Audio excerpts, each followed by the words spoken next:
¿Qué tal? ¿Cómo están? En esta ocasión vamos a tomar un tema importante, mucha flojera, realmente es muy corto, nos vamos a estar unos 10 minutos básicamente, esperemos, que son los divertículos intestinales, específicamente el divertículo de Meckel.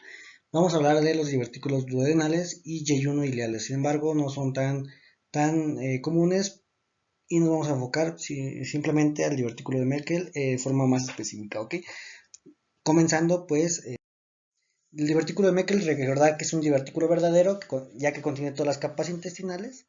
Bueno, importante que es la anomalía congénita más común del tubo digestivo, ¿ok? Más frecuente a nivel de tubo digestivo. Eso es algo preguntable en todos los lugares. Aparte, bueno, afecta al 2% de la población y bueno, generalmente son hombres de una relación 3 a 2%.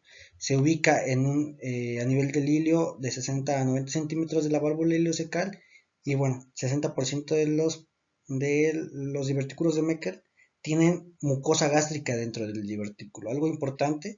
Y bueno, secundariamente, bueno, ya en segundo, de que no tenga mucosa gástrica, tiene tejido pancreático.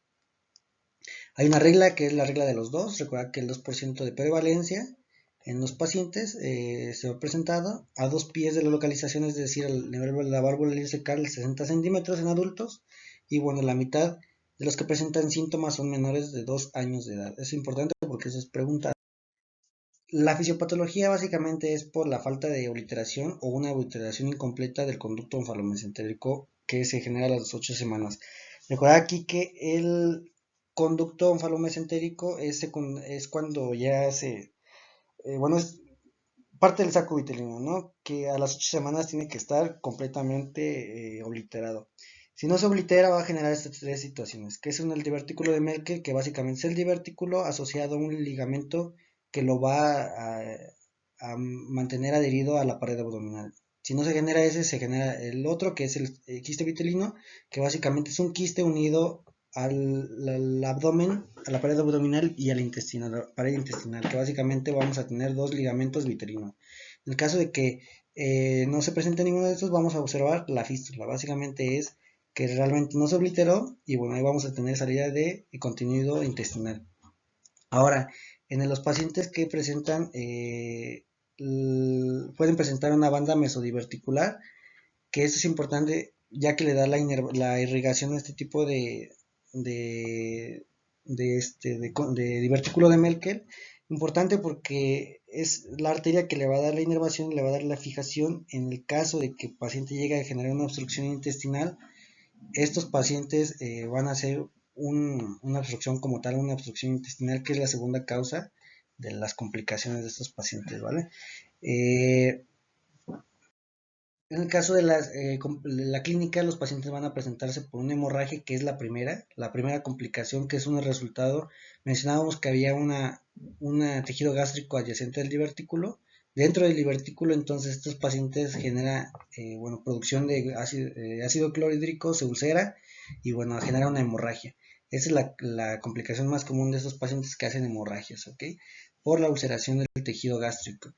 En segundo término, pues vamos a observar la obstrucción intestinal que van a generar estos pacientes. Esto se va a generar por cuatro entidades. Una, que es el volulo, que se va a generar alrededor de la banda fibrosa, es decir, del ligamento vitelino, como lo observamos en esta imagen, que está el divertículo de Merkel y va a estar adherido a la pared abdominal por un ligamento. Entonces se va a enredar el intestino y va a generar el volulo alrededor de él. En segundo término, pues vamos a hablar la que ya habíamos comentado, que es la banda mesodiverticular, que va a generar un atrapamiento, como se observa. Es la arteria vitelina, aquí es un remanente de la arteria vitelina, generando una obstrucción y bueno, va a atrapar al intestino y va a generar obstrucción intestinal. Otra que es no común, pero es importante, la intussuscepción del divertículo, o una intussuscepción que se va a ver asociada al divertículo también. Y bueno, también la última, pues es la estenosis secundaria, una de diverticulitis crónica. Recuerda que todo lo que es crónico cambia de epitelio, en este caso se va a ir estenosando la luz intestinal y hacen una obstrucción intestinal. Voy a mencionar la hernia del itre, que básicamente es cuando hay una hernia inguinal y dentro de su contenido de la hernia está el divertículo de Merkel, ¿vale? Y la clínica, bueno, asintomáticos se van a presentar en su mayoría de los pacientes. Si es que presentan síntomas, nuevamente la hemorragia es la primera, asociada a una anemia ferropénica por la hemorragia crónica que tienen. Eso se va a presentar en más del 50% y mayor en niños. Recordad que la clínica, la regla de los dos es en menores de 2 años de edad, sin embargo se puede presentar en menor de 18 años más común y también en adultos. Pero en adultos lo más común que se presente es la obstrucción intestinal.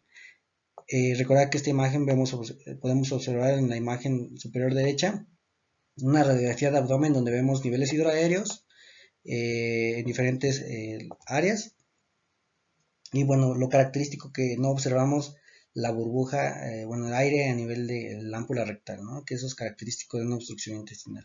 Y aquí abajo que vamos a ver un vólvulo intestinal como tal, que vamos a ver la imagen en grano de café y la ausencia de aire a nivel de la ámpula rectal. Entonces nos va a dar la clínica de una obstrucción intestinal. Y bueno, la otra, la que se presenta, la tercera, pues es una diverticulitis, ¿no? Recuerda que se parece mucho a una apendicitis, sin embargo, pues es un diagnóstico por descarte, ¿no? En estos pacientes. El diagnóstico básicamente es por estudios de imagen o incidentalmente quirúrgica.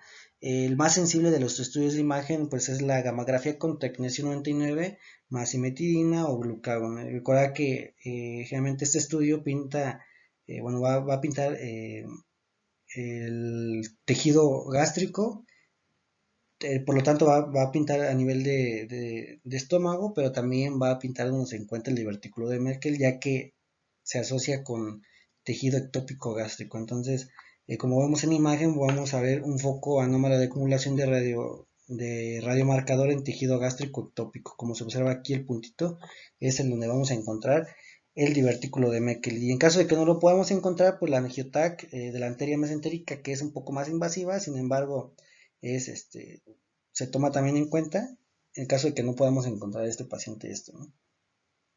Y bueno, también la tomografía axial computarizada pues nos puede dar un, una imagen ahí un poco probable. Recuerda que está de 60 a 90 centímetros de la válvula ileocecal y ahí es donde debemos de buscar. En el caso del tratamiento, pues generalmente son asintomáticos, ya lo habíamos comentado, pero en el caso de que sea asintomático, el primer tratamiento de elección es la diverticulectomía y bueno, vamos a extirpar las bandas que se encuentren adheriendo a esta región anatómica, ya sea la banda que adhiera al abdomen o al mesenterio como tal.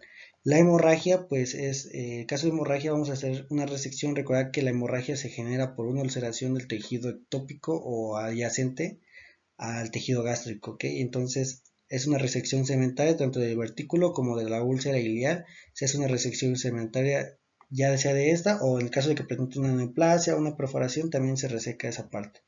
Y bueno, se ha catalogado también, se ha tomado en cuenta la diverticulectomía profiláctica, sin embargo no tiene ninguna, pues todavía no se, todavía están hay muchos que prefieren hacerla y otros que no. Sin embargo, simplemente si no hay síntomas, pues no se tiene que realizar. Hasta la actualidad se queda de esa forma. En el caso de los divertículos adquiridos o los divertículos falsos, básicamente son los que no involucran la capa muscular propia como tal, pero sí abarca la mucosa y la submucosa. Y bueno, la mayoría se encuentran en el ámpula duodenal y vamos a encontrar estas tres situaciones que son periampollares, yuxtapapilares y las peribacterianas, ¿vale? Entonces el 75% son yuxtapapilares, quiere decir que están cerca de la papila duodenal, o sea, en la segunda porción del duodeno, adyacentes. En el yeyuno e ilion, la más común se le va a llamar, bueno, yeyuno iliales y el 80% son a nivel del yeyuno y el 15% a nivel ilial. Aumenta su incidencia con la edad, es decir, que en más de 40 años aumenta la probabilidad y bueno, generalmente se diagnostica entre los 50 y bueno, los 60 años de edad, que bueno, es la sexta y séptima década de la vida. La fisiopatología generalmente hay hipótesis, la más usada pues es la hipótesis en la que hay una anomalía del músculo liso o una alteración de la motilidad secundaria a la anomalía del músculo liso, perdón, que va a generar una herniación de la mucosa y su mucosa a través de las paredes débiles de esta muscular. Esto va a generar un sobrecrecimiento bacteriano, que esto es común en todos los tipos de divertículos, un sobrecrecimiento bacteriano, por eso vamos a dar aquí tratamiento antibiótico profiláctico. Y bueno, estos pacientes hacen anemias megaloblásticas por déficit de vitamina B y bueno, alteración también del factor intrínseco que no se ve tanto, pero sobre todo en la mala absorción de la vitamina B. Esos pacientes por la mala absorción generan comúnmente estratorrea. Ahora, si el paciente se encuentra con un divertículo a nivel de duodeno, generalmente ellos comprimen el colédoco y hacen una pancreatitis común, ya que también tienden a obstruir el conducto pancreático, ya sea en pancreatitis o una obstrucción a nivel de colédoco. Si son llenos ileales, generalmente hacen una obstrucción por intususcepción o por compresión. La clínica, pues, eh, bueno, perdón, sí, la clínica, pues ya habíamos comentado que es asintomático en la mayoría, y bueno, sintomático en muy pequeños casos, que es de 6 a 10%, y básicamente es la misma clínica que el divertículo de Meckel, o sea que hay obstrucción intestinal, que este es más común que haga obstrucción intestinal por las regiones donde se encuentran.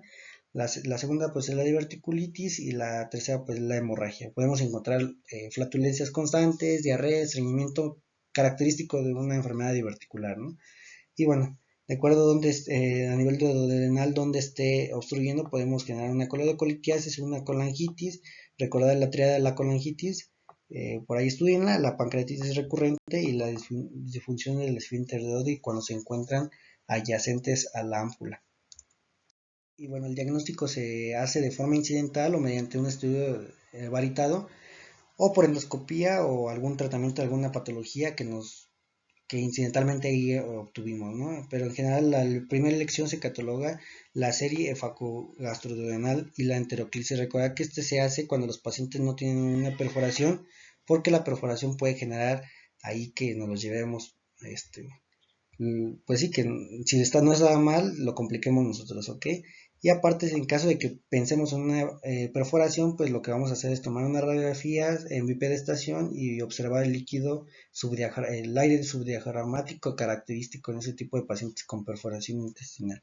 Caso de que solamente sea la obstrucción, que es lo más común, sí se pide la serie esofagogastroduodenal con un estudio varitado o la enteroclisis, que básicamente es pintar el intestino para identificarlo. Si tenemos duda, nos vamos al ataque de abdomen y bueno, y si no, pues a la panendoscopía. El tratamiento pues es asintomático, no suele tener tratamiento generalmente y bueno, si se sospecha un sobrecrecimiento bacteriano, fiebre, todas las características de una infección, pues le damos antibiótico profiláctico. Y bueno, la persona pues que hace hemorragia o obstrucción, el tratamiento de elección es la diverticulectomía, generalmente solamente es del divertículo, o sea, sola por medio endoscópico.